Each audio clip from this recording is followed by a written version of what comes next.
This conference will now be recorded. Hello, everyone, and welcome to today's webinar with Velera Wilson. You're absolutely worth it, shifting from self-doubt to undeniable confidence, hosted by EWPN. My name is Alana Kazihan, and I'm a Goodwill Ambassador at EWPN and part of the content team. Before we get started today, I'd like to go over a few housekeeping items so you know how to participate in today's event. This session is being recorded, so if you have to drop out earlier or you'll be joining us later or would like to forward this webinar, we will be providing you with a link via email within 48 hours, and we will be posting this recording on the EWPN YouTube channel.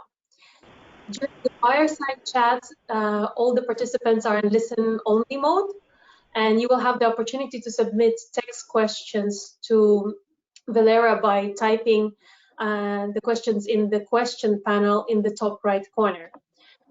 You may send in your questions throughout the session, and we will collect these and address them during our Q&A at the end of today's fireside chat. For those of you new to European Women Payments Network, EWPN is a network for women in fintech, cards, payments, banking, and financial services in Europe. Our events focus on bringing women in payments together to learn about issues and trends, network with peers, and celebrate women's achievements from across the payments ecosystem.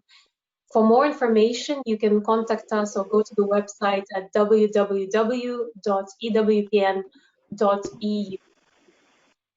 And now I'd like to present to you our guest today, Velera Wilson, whose book I just read last week. It's her new book.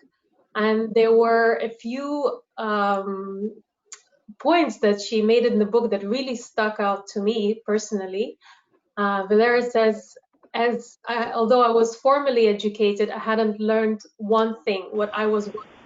It's so often that we as women, we don't know our self-worth, and we question if we have any successes or any opportunities ahead of us. Can it really happen to me? And sometimes Valera also says in her book, it's almost as if we need somebody's permission to pursue or to have what we really want.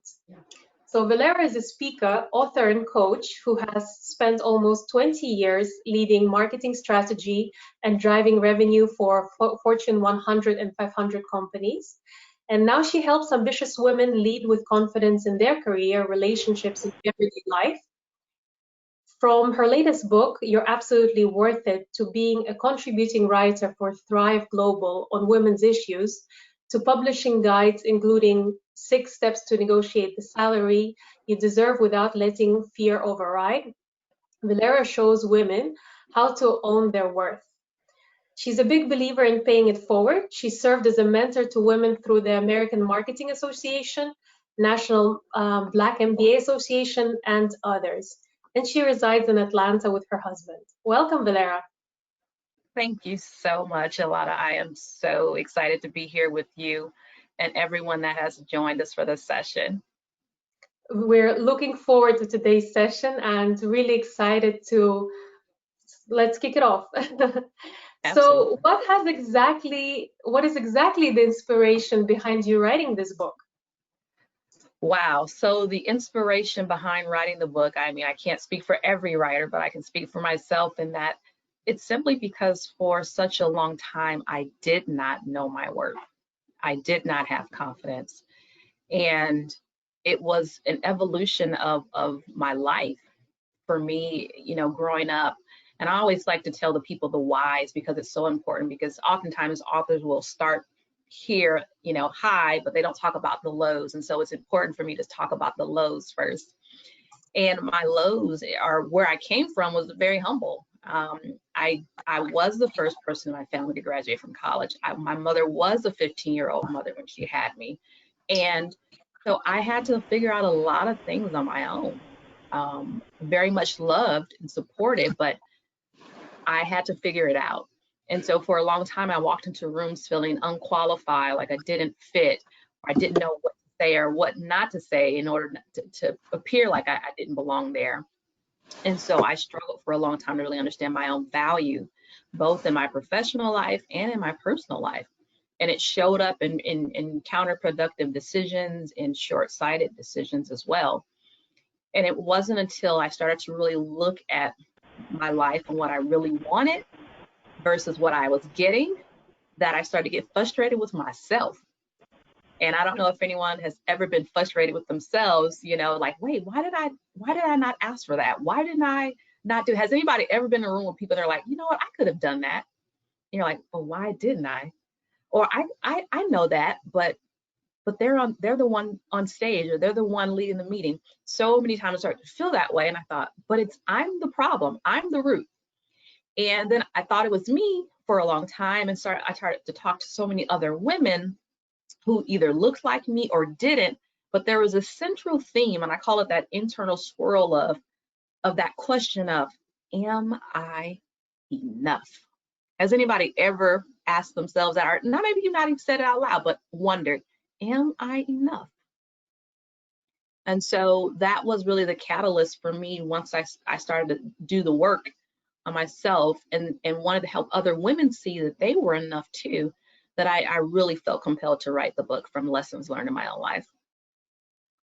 Right, right. Well, thank you for writing this book. It's definitely, I have a lot of takeaways from what you have written. It's written very concisely, but it's very different from the other types of similar self-development, self-help books. So thank you for that. Absolutely. Thank you for reading it. Pleasure, pleasure. And I wanted to ask, why is the message of confidence and self-worth to women so important today? Perhaps you can also relate it in terms of the current situation of the pandemic. Yes. It's interesting because when I started writing the book, I didn't realize, as many of us did, I didn't know we were going into a pandemic. So I thought for a while, well, maybe I shouldn't write the book, or maybe I should wait to release it. And then talking with my editor, she says, no, I actually think this is a really good time. And when we started to have the conversations, and I started to see some of the numbers, for example, when you look at the latest McKinsey report talking about the number of women leaving the workforce because they feel like they have to choose between their families and trying to always be on at work, the message of confidence is so critical today, because for me, confidence in saying, you know what, I have value, and what I need is just as important as what everyone else needs, and I'm going to make some decisions that reflect my prioritization, whether that might be going to that company or that job that says, hey, that boss that says, hey, I need more time, I need a flexible schedule, or I need to start looking for something else because this isn't allowing me the flexibility. That's the confidence will allow you to make those courageous moves. Tough, but courageous. But it's all about choosing you, because you know you have value. The other part of it is just when we start to look at it, particularly here in the US, but even around the world, we start looking at the global issues and challenges for many women, even around race. So layering on the cultural differences and what are some of the challenges that women go through. And so it's just important for me, especially now, but for a lifetime, that we talk about confidence as women. And it's so interesting because I think we think of it, confidence, as a soft word. Oh, it's a soft word, it's a pretty word, or it's a buzzword. But I would go back to someone and say, it's not just a soft word, it's a word that has measurable ROI. Because when you are confident, you make decisions that lead to your better lifestyle, both financially, both emotionally, both physically. That's measurable. And so I think women, when we start to think about that, we make better decisions. We lead better when we're confident. We ask for more when we're confident. All these ripple effects of confidence make it all the more important for us as women, particularly when we talk about the wage gap and things like that. We need to be more confident. Absolutely, absolutely. That's very inspiring. And what do you find? There are you were writing in the book that women tend to overthink quite a bit. And what do you think are the causes of this internal chatter? Where does it come from? Where does this self-doubt come from? Sure. I really, in the book, I talk about these she influencers, right? What we saw, we heard, and experienced. And I talk about that in detail because so often we don't want to we look at what we're doing today, but we don't know the root. But oftentimes it comes from either our own, either very real internal and external forces that can bring that self-doubt and hesitation. It could be our own feelings of inadequacy. We might think, for example, I'm not as good as them, or I'm not as smart as the people around me.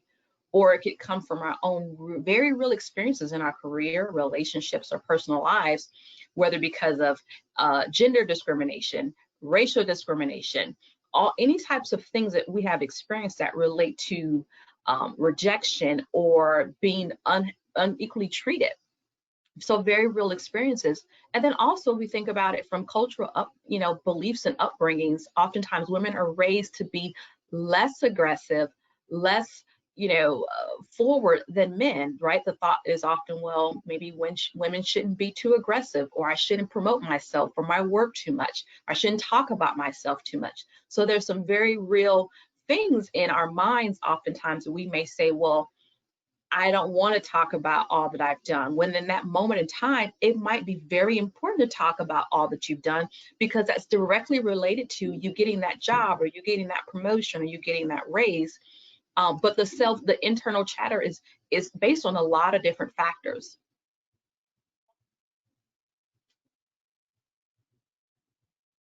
Right. And what do you have as advice for women who struggle with confidence today? Sure. So I think about, there's 4 things in particular when I think about how do we shift from self-doubt to confidence. And I talk about it in great length in a lot of different ways in the book, but I'll summarize it for this session in 4 key points. The first is to get to the root of your self-doubt. And that's the very first thing that I talk about in the book, because I find that so often we don't want to admit to ourselves or to others, trusted people, that we doubt ourselves, particularly in the corporate setting, because we're taught to focus on hard skills, driving revenue, bottom line results. So to admit that we're not confident, or to admit that that we don't believe in ourselves as much, again, it sounds too soft. Like, I would ask anyone here on the call or on the webinars, have you ever felt like you needed to pretend to be someone that you weren't in your career, just by virtual, hand raise? Have you ever felt like you couldn't be yourself, or those moments of not having confidence, you weren't able to just admit that readily? And I find that that's really at the crux of it. We have to get to the root, because in coaching women and mentoring women, I used to think that, they would come to me with challenges and problems, and they would say, well, I'm terrified in interviews, or I'm afraid to speak up in meetings. And I would think, okay, well, that's I understand it. Let's get to the root. And inevitably and consistently, the root was, well, growing up, my parents didn't really think I needed to say much, or I've been in meetings before and my ideas were shut down. So there's a moment in time, I think, that we can all go back to really think about what happened and when that made us feel the way that we do. I think you summarized it, sorry to interrupt, I think you summarized it so brilliantly by saying, deal with what's dealing with you. Yes. That really stuck. Yes. That's a brilliant, short, concise way of just understanding and getting to the point. Yes, you have to deal with what's dealing with you, and also you have to really think about, is that real, or what you feel, is it real, is it feeling, or is it fact, and deal with it accordingly. So why are you feeling this way? Is it something that you can address yourself or by getting help? But either way, it's a feeling. So that's the first thing, is to get to the root of why you feel that way. And then the second one I would say is take a trip down memory lane, is what I call it in the book, is because sometimes in the pursuit of what's next, or the new opportunity, it can be easy to forget how much we've done to get where we are. And that can cause us to discount our value and question whether we're qualified to own our seat at the table. So I say in the book, and walk through that exercise of saying, take inventory of all that you've done, because it has equity. and it's valuable and it translates to a currency. So do an analysis on your functional skills, the hours, the roles you've done, the cost, the sacrifice, the educational loans, certifications, every single thing you've done to get where you are. And what you said, the good, the bad, and the ugly. The good, right? the bad, and the ugly, all of those things. And by the time you finish that list, you're like, oh my God, why wouldn't I ask for whatever it is I want, as opposed to wondering, should I ask for that thing? So it's really important to really own everything we've done to get to where we are today, because it has currency, and it will help us feel like we are qualified to sit in the seat that we're in. The third thing I would say is, in particular, is to really think about owning the value that we bring today. Own the value you bring today. And so I would ask anyone that's on the call to do this exercise with me, is to open both of your palms of your hands and look at them and say, what's in my hands today? Because again, it forces us to get to the place and time where we realize there's something that I'm qualified, equipped, and capable of doing now, and I should use that to the best of my ability today. And so I find that sometimes we associate confidence with a specific destination or state. I'll be confident when, not realizing that confidence is a state of mind, not a position. And so it's believing that, and I talk about that in the book as well, is when you're confident, you say, I believe I deliver value wherever I go. And for that reason, you own where you are, and you contribute what you can in that space. So whether you're a first level manager or a senior leader, you own that role and you do it to the best of your ability, knowing that when it's your time to be in another role, you will. And then the last part, 4, is, I would say, is detach. It's important to detach your self-worth from the no or failure. And this one is critical. And I would ask anyone on this call to think about this and say, have you ever been afraid to ask for something because you thought the answer would be no? Right. And I'll raise both of my hands, right? I've done that so many times. And I think what happens is because we associate the no oftentimes with our worth. We say in our heads, well, I got the no, so I must not be worth that thing. Or I didn't get the promotion, so there must be something wrong with me. And if we play that message in our head too long, it'll keep us from going to the next opportunity. But the reality is one that I say is, a no is inevitable. It is a part of life. So the question becomes, how do we detach ourselves from the no so that it doesn't keep us stuck? And here's how I believe you do that. It's by recognizing that the no is not an indication of your worth. It's an indication of the need to change your strategy, or it could be an opportunity to see what you can do differently to get a different result. Because sometimes the no has nothing to do with us.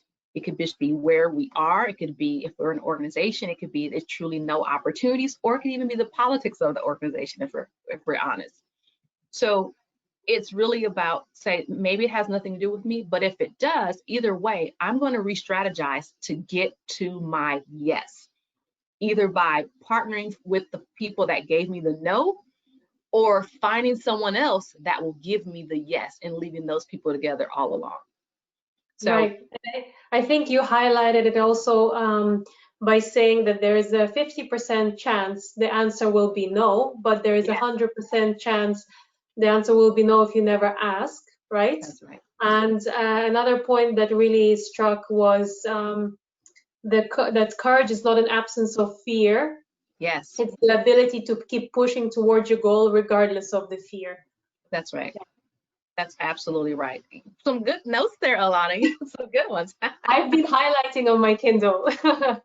I've been reading thoroughly, but I really recommend it to our participants. You have the book, which is the cover of the book that you can buy on Amazon. and you can read it. It's really insightful, and it doesn't take long to read it. It took me just a few days. It's not very, very long. It will not overwhelm you, and it's written in a simple language that I think everybody will understand, and it's really, I felt that I connected to it.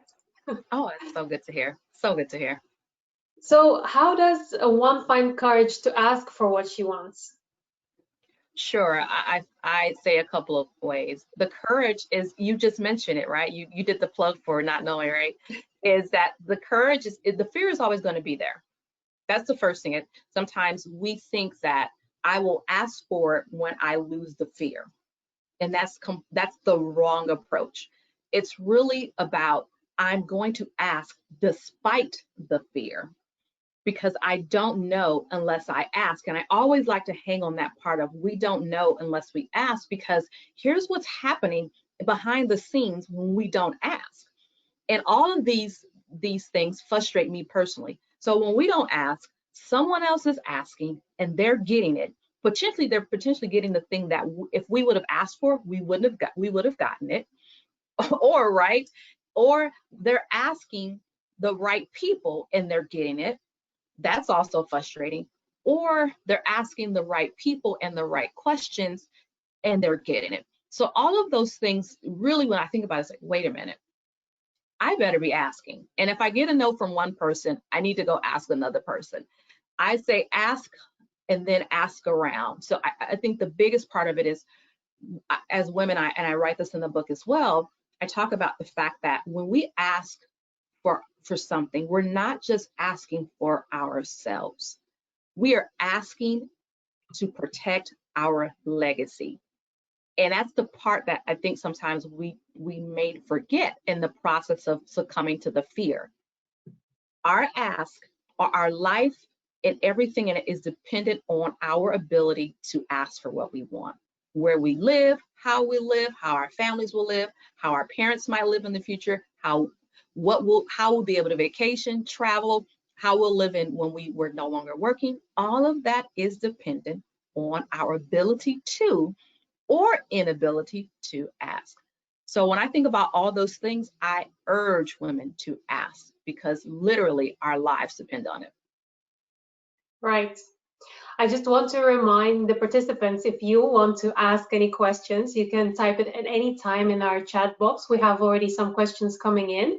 We'll be moving to the last questions that I have for Velera, and then we'll move on to your questions. And we want to make the session interactive, so feel free to ask any questions you have. Just post it in the chat box.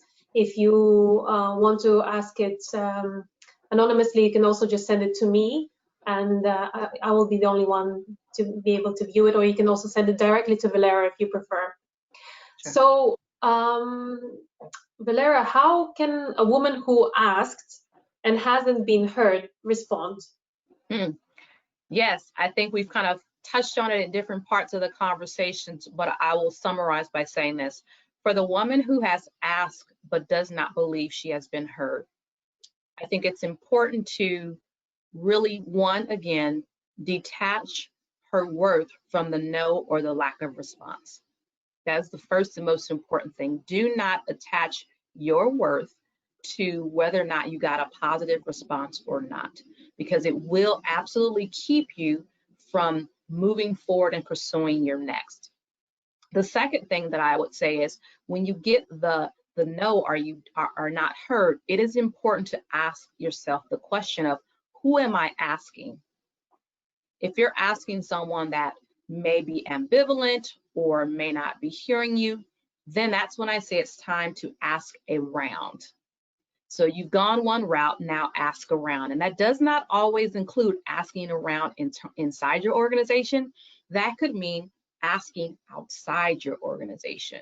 Sometimes I found that at times when I'm starting to feel stuck, I would start to connect with people externally to really get a different perspective, so that, and then position myself for things externally as well. And I found that that has worked, because there's my grandmother would say this, and I don't know if you've ever heard this phrase in Europe, is there's more than one way to skin a cat.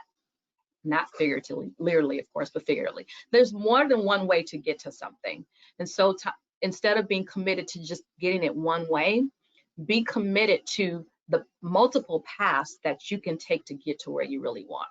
Doesn't have to come from that one person, because the no does not have to be about you. Sometimes it could be about their inability to understand and give you what you need. And it's important for you to find that out sooner than later. So that's why you should be asking. Right. So I think we are ready now to begin answering some questions from the participants. And as a reminder, you can still submit the questions through the questions panel in your attendee control panel on the top right.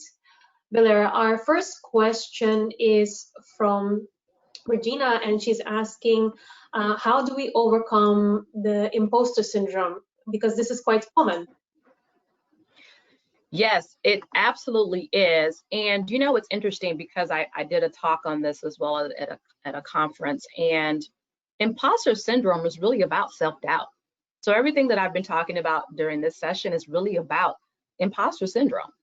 Imposter syndrome oftentimes makes you think that you're not qualified for the level of success you're either pursuing or that you have achieved. And it's a crippling sense. If you look up the definition, it actually talks about it's a crippling feeling of self-doubt. So self-doubt and imposter syndrome are directly connected. And so I would say, for example, really going back to, again, everything that I suggested here, which is to, one, address the root. Why do you feel that way? Why do you believe that you're not qualified or that you cannot pursue that opportunity? That's important to get to the root. It could be some things that either you want to address, may not be too pretty to address, but you have to get to the root and be honest with yourself so that you can get over it and through it. The other piece, again, as I mentioned, is to really take a trip down memory lane and think about all the things that you've done to get to where you are. That has a long list. That's a long list, and it has equity. And so it's important for you to really look at that. And then the other piece, again, is to really own what you have today. So own what's in your hands, and then do not detach yourself from the no. Those are all absolutely 4 things that are critical to really helping you overcome imposter syndrome. Thank you. Thank you for sharing that. We also have another question. Can you talk a little bit about why men apply for stretch roles when they only have 40% of what's actually required, and women won't apply unless they have 75% of what's required? You talk about it in the book. Also, you touched on this. Yes, I do. And I think it goes back to how we've been raised. It's different. Men are raised to fight for themselves, in the sense of, you think about how we're raised. I think across the board, oftentimes men are raised to win something.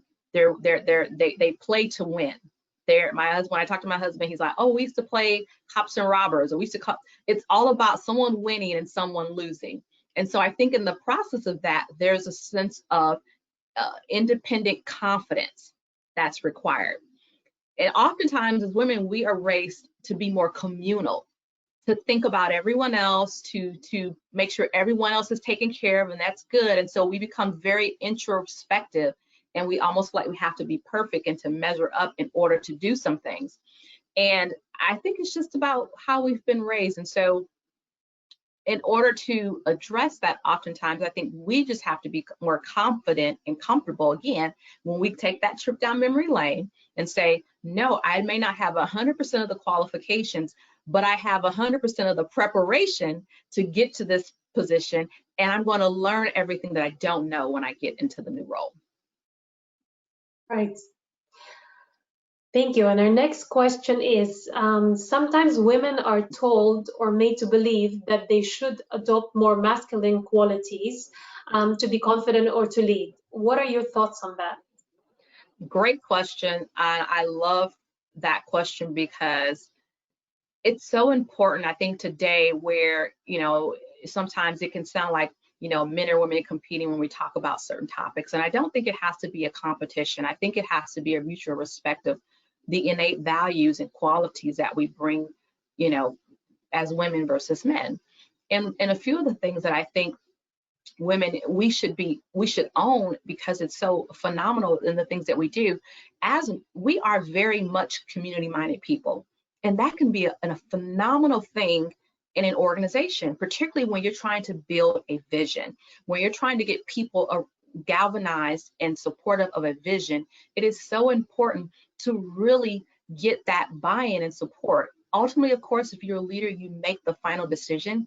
But as women, sometimes we will take the time to gain the collective support, to gain the collective understandings, so that we can have as many people as possible to move forward. True leadership is building consensus around a vision. Women do that well. The other piece of that, I think, is that oftentimes we're not so committed to our ideas being the right ideas. And that's, again, because we're community minded. And if you think about that, most organizations that thrive and grow are the ones that do not subject themselves to groupthink. They can appreciate diversity of thought. They can appreciate diversity in approaches, perspective, backgrounds. And as women, it's something that I think we just naturally do really well. And those two things in particular, I think, make us phenomenal leaders. The other thing is that oftentimes, yes, it's important to take risk, but not at all costs. And as women, oftentimes we can be more calculated in taking the risk, as opposed to just charging forward without having some vital pieces of information. So I don't think we have to be men or act like men in corporate in order to succeed. I think we can absolutely be ourselves and our best selves and be phenomenal female leaders. Thank you for sharing that. Absolutely. So the next question is, how do you succeed in an organization that values time served over merit? Well, if I'm giving the honest answer, the question is that the organization that you feel like you need to stay in? So it's more, I would put the question back on you to say, do you think, or do you feel like you have to stay there to be a part of that? Because one thing I find is that it has to be a mutually beneficial relationship. When you're in an organization and that's what they value, you have to ask yourself, well, does that align with my value? And if it doesn't, that might be an opportunity for you to start considering what opportunities might look like for you elsewhere, or figuring out, well, is there a way, despite this value that the company has of tenure over merit, to align with the appropriate sponsors, internally, to accelerate my growth path? But I think you honestly should explore both with equal energy and decide what's ultimately best for you, because it's your career, and there are many organizations out here, and it has to be about mutual fit. Absolutely. We have another question. What, in your opinion, stops women from progressing through an organization in the middle layer, accepting there may be women at the top and women at the bottom, but not enough coming through the organization? Well, it could be so many different factors. I mean, I think if you look at any of the McKinsey reports, and I love to reference those just because they have such dense content, is that there's things like the broken rung, which is preventing, it's all about how challenging it is for women to get promoted to their first time management role. That in and of itself is a challenge, because if you think about pipeline, and if there aren't as many women in promoted to first time management roles as men, ultimately the next layer is going to be off as well, because you didn't have as many women to start with.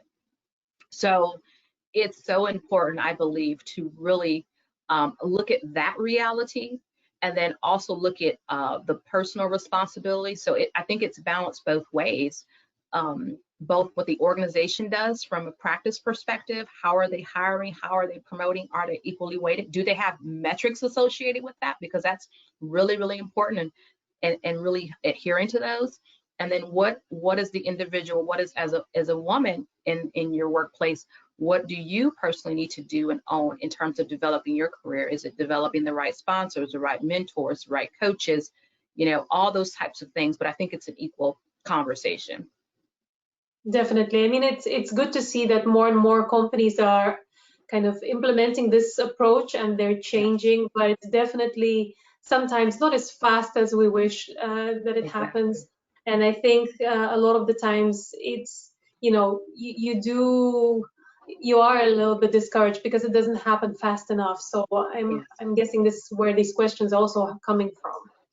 Yeah. So the next question we have is, in my corporate experience, I have unfortunately encountered almost as many women as men with unconscious bias towards women.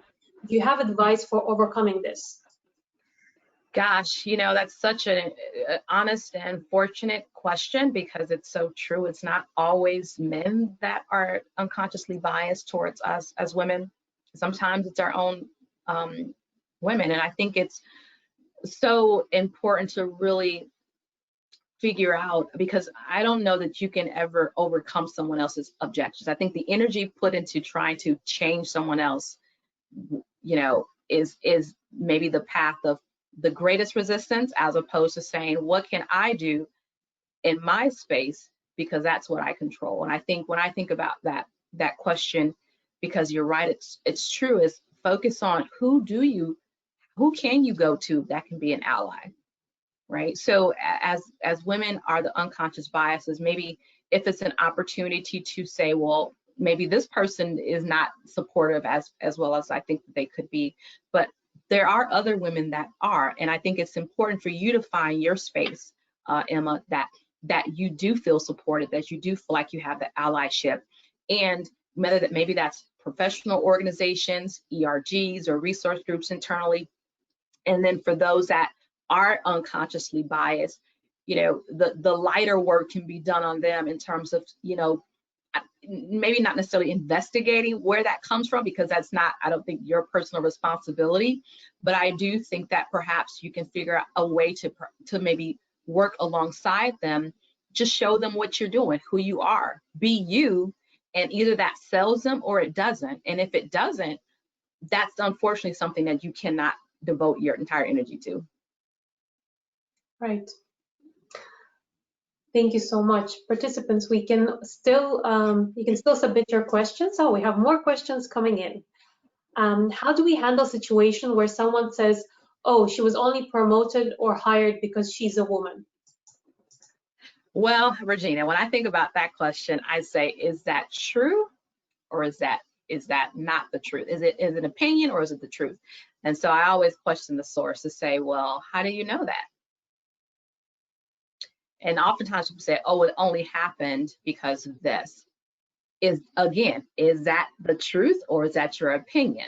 If it's that person's opinion, okay, that's your opinion. But I think the person, if it's you in that situation, I think you walk into it saying, again, going back, taking your trip down memory lane, saying, you know what, I have worked my butt off to get here. And I don't know if it was just because at the end of the day, I'm in the role and I'm going to do a phenomenal job in it. I know that I bring more to the table than just being a female. I bring inherent business skills. I bring inherent skills based on my expertise. So I'm going to do the best job and let the rest of the people think what they want. But I think the other part of this, because there's a reality, and I like to bring it up, is this concept of being a token, right? Sometimes we may feel like, well, you may feel that way. Well, I am just here because I'm a woman. Or in some cases, I'm just here because of my race. And I think you have to look at the situation and assess, is that, again, the truth or reality? And some ways to figure that out, for example, might be are your contributions valued when you are in meetings? Are your contributions to the business unit valued? Or is it just kind of, where you're just here? Do you have a voice? If you have a voice, if you're respected by your peers, by your manager, then I think some of the other thoughts might have to subside about, I was only promoted or hired because I'm this. But if you have very clear discrepancies in how you're treated, then yes, the question can become, well, I was only promoted potentially because of this. And then that becomes a question of, do you want to stay in that position? But if I'm being 110% honest, here's my underlying thought to all of that. I always think of relationships at work as they have to be mutually beneficial.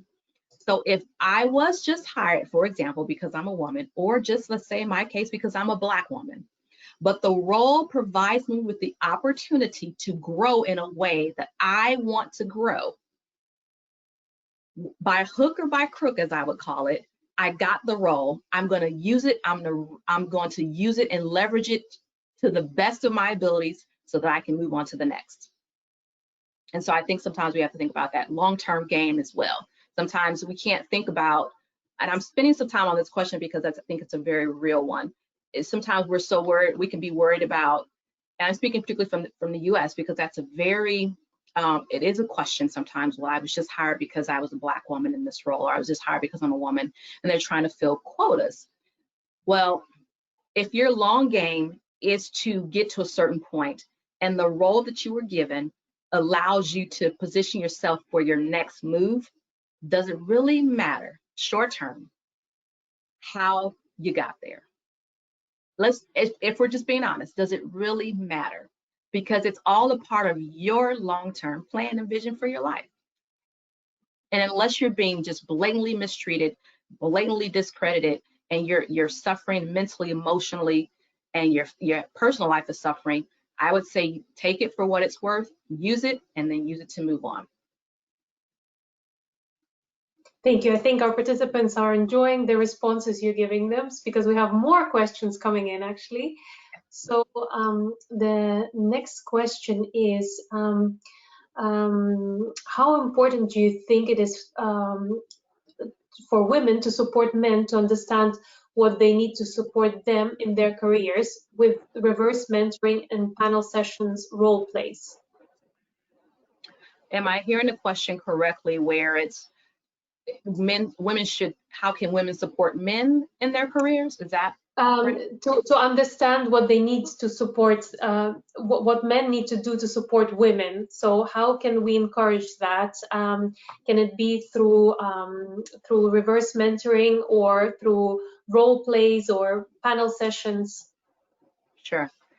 I think the question was, how important do you think? I think it's very important. I think it's important because we're both learning. Of course, you have to have individuals that are ready and willing to learn or be coached in that process.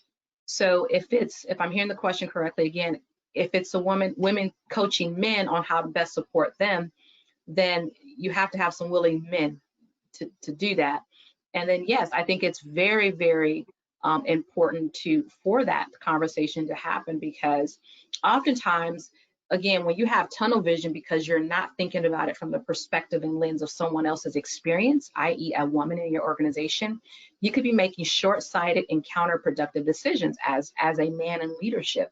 And so in that same way which is why we have D&I today, right? Diversity and inclusion, because unless you know or understanding it from the people that are experiencing it, you aren't going to be making the best decisions within your organization to help those individuals.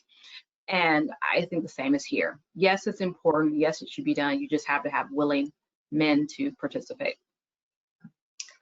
The next question is, what are some of your top practical tips for daily use when you're feeling self-doubt is taking over? Oh, good one. Very good one. So a few things. Listen, because I have thoughts of self-doubt all throughout the week. It's just a matter of, do you stay with those thoughts and do you let them override? And I talk about that in the book, right, Alana, is that you got to put fear in the back seat as opposed to letting fear drive. So a couple things for me, I'm a very faith-filled person. So my first part of my day is about prayer and meditation. It's really speaking life into my own situations and to looking forward to what's next. The other part of that is when I start to feel fear or feel overwhelmed, I feel the fear. I don't try to deny that it's there. I think sometimes we try to deny it's there. But then I say, okay, I've given you a moment in space, but now I need to say something counter to that. So if I'm feeling fear, like I'm not going to be able to get something done successfully, I always go back to what I've done before that proves my fear otherwise. And so I think we got to speak to our fears based on our past experiences of wins. So speak wins, past wins to your fears. And that's what I like to do, is say, no, I got through that thing and it was really hard. So I'm going to be able to get through this thing too. And that's important. So speaking affirmations over myself, referring to the things that I have done in the past that were really hard for me and uncomfortable for me, but that I got through it, to say, you know what, I got through that. I'm going to be able to get through this too. And you share some of those tough experiences that you overcome in the book as well. And that was really, really inspiring. And I think each one of us goes through some kind of experience that perhaps we thought at the time that it was embarrassing doing that job or being part of that, or it was very mentally, emotionally, psychologically, physically tough, but we have overcome it and we're here. And what we talked about, I think, in our prep session was that many self-development books tell you to look into the future and write that list of where you want to be. But it's so important to have a list in front of you of what you have already accomplished, because we have definitely overcome quite a lot as individuals. So we have one more question. How do you handle a situation where the workload is the cause of self-doubt? When do you give up? Oh, that's a great question too. These are some really good questions. I'm glad everyone's submitting them. Well, here's what I like to say in that situation, because I've found myself there, is, and Ilana, make sure I'm correct. Was it the question around the load of the work, or was it just the work itself? The load of the work. So the how do you handle a situation where the workload is the cause of self-doubt? When do you give up?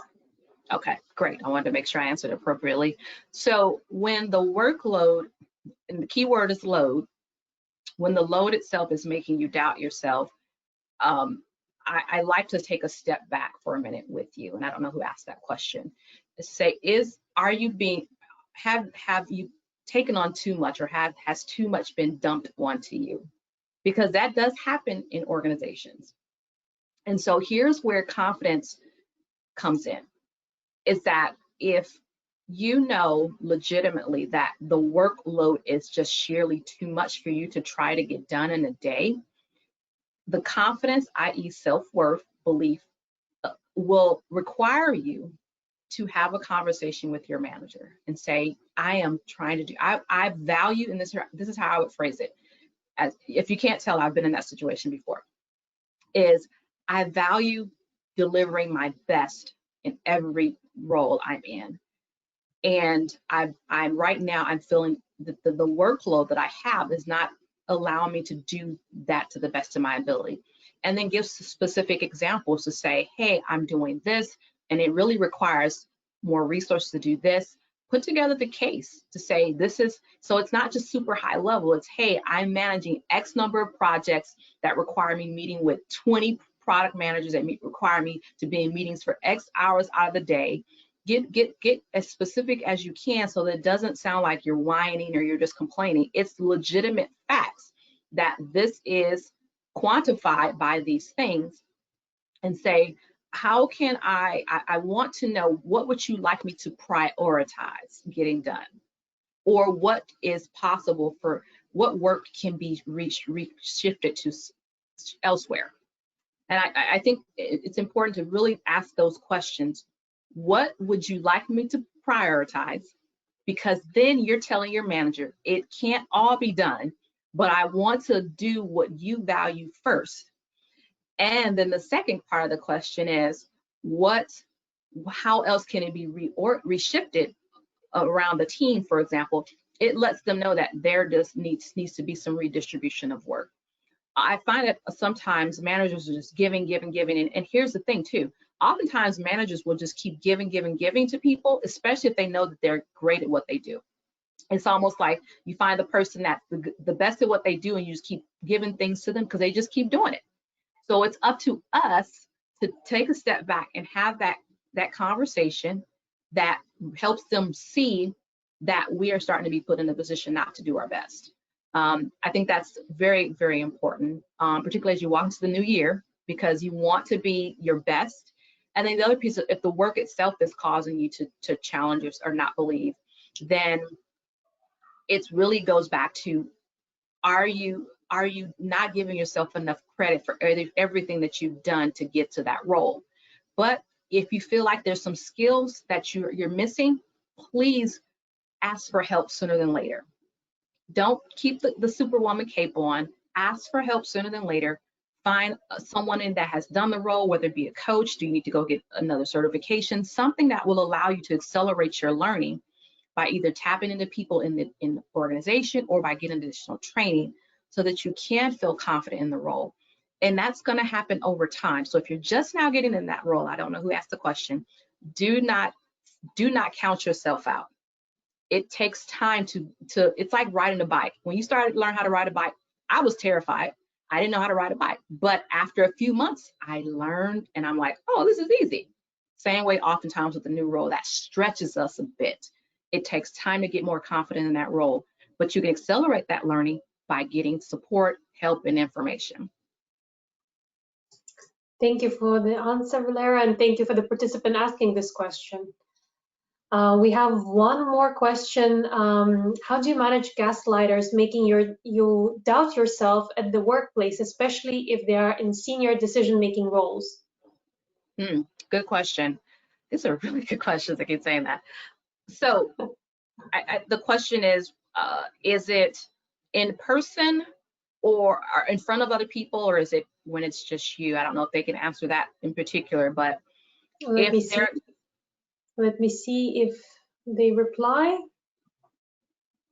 Well, they're not replying, but I mean, it does happen in situations, right? That it's also sometimes done, probably now more than ever, it's done virtually because we're all stuck at home. But I suppose there are situations where it's also done in meetings in front of other colleagues. Sure. I think there's a couple things, a couple of approaches. One, my immediate thought is to say, if that is being done by a senior leader, it's important to figure out, for example, what is the reason that they're making these comments. So if, for example, in a meeting they say, well, I don't believe any of that, or something like that, you can say, well, what makes you think that? Start to probe just a little bit. What makes you say that? And they can say, well, I believe this. And you can say, well, based on what I've read so far, here's what I see, and the information is in front of me. Because what I have found sometimes is we assume that the senior leader role means that they have all the answers, and that's not necessarily the truth. We were hired to do a role, and we know what we're doing oftentimes because we're doing it all day more than maybe what they do. So we are the owners of information based on what we do. So if you're walking into a meeting, you know you've done the research, you know you've done certain things, and you have the information, probe and ask why they're saying that, and say, well, based on this, I have found this. And you can say, well, but what other information am I missing? To kind of force them to tell you why they seem to have an issue with what you are bringing to the table, and then can they come up with a better answer? It's kind of a subtle challenge, and it either forces them to honestly get quiet, or to respect your work, or to tell you what they don't see. And you can ask in that way of saying, well, tell me, what gaps do you see?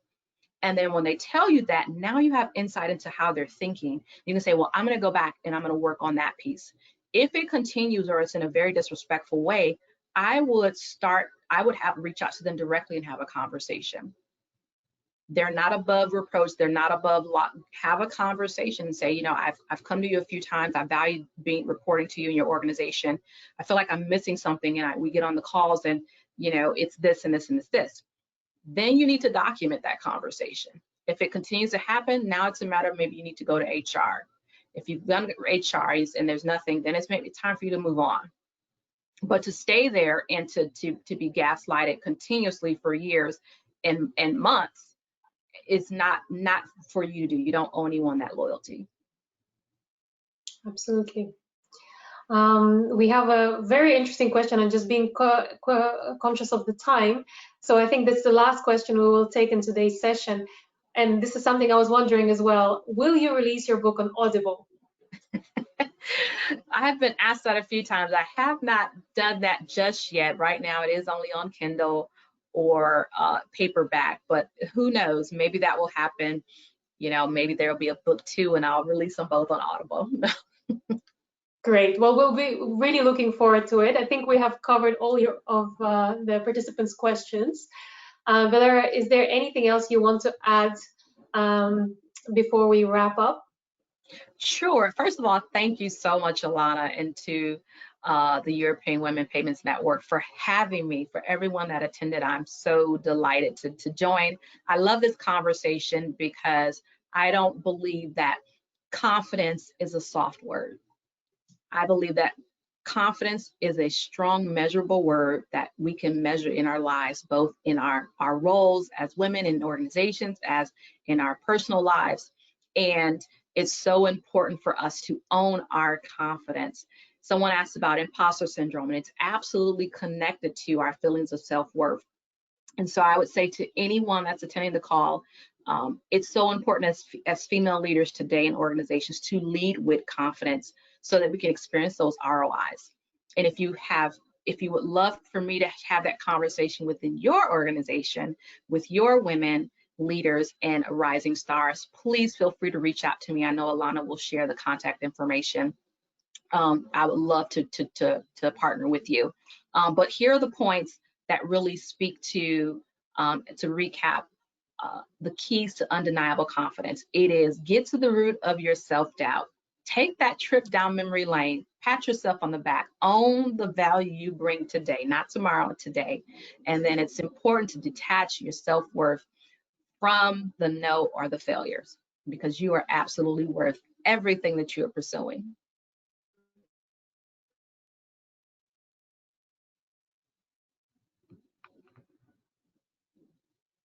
Is Alana still there?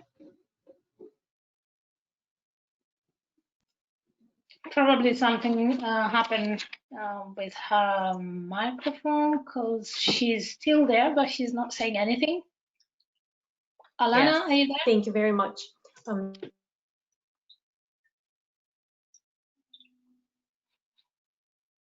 Alana, are you there?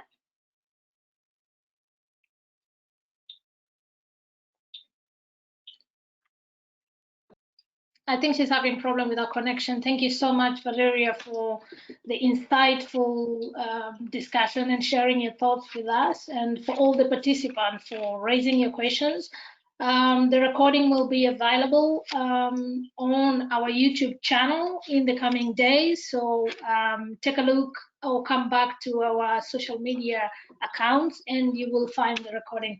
Thank you again so much, and thank you for participating. Have a good evening. Absolutely. And also just a quick one, if anyone needs to contact me, for example, I think you feel free to reach me, and I'll put it in the chat at valerawilson.com. Yeah, and we'll share that information as well, so that you can reach out. I look forward to connecting with you. Okay. Thank you so much, Valera, and have a good day as well. Thank you. You do the same. Thank you. Bye.